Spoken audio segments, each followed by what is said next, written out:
I mean, part of the World March, it has several focuses, so I would say the most urgent one is to make people aware of, most people don't really realize how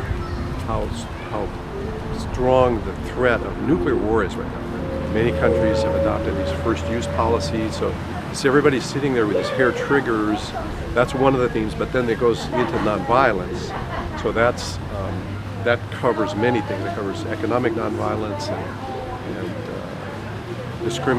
cultural discrimination or cultural nonviolence, let's say, and religious, and all the ways that we make these differences.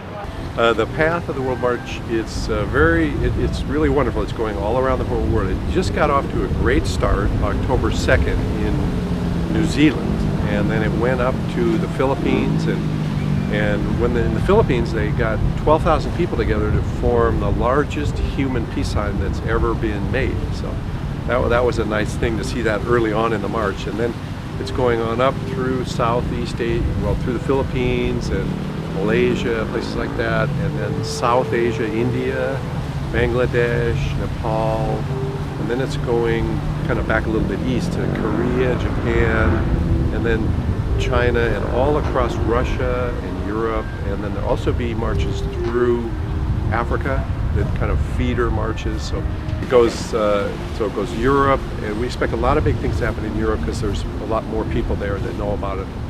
Then it's going to go to North America. It'll be New York, Washington, D.C., and then some of the marchers will come to San Francisco, and then they're going to come down through L.A. and then San Diego on December 3rd.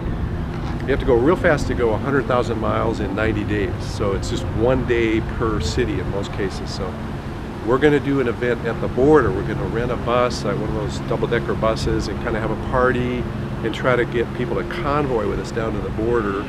And then we'll have a press conference there and try to address the issues, because around the border there's just all these issues of economic violence and discrimination, and it's just, you name it, it's there. So the marchers will talk there at the border, and then they'll walk across into Tijuana and continue on down all through South America, where we expect other big things. I think the mayor of Bogota said there's going to be 1 million people on the street for that, and then it's going to go to Bolivia, just go every country in South America, and then ending up high in the Andes in Argentina on January 2nd.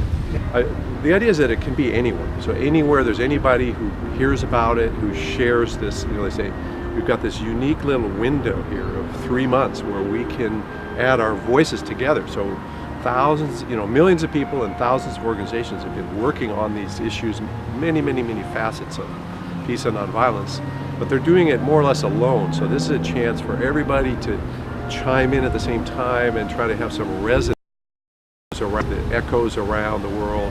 So at the most simple level, I hope the message, the signal about this World March for Peace goes as far as possible. And so everybody who's interested, there's people listening, and they will hear that and they will add their voice.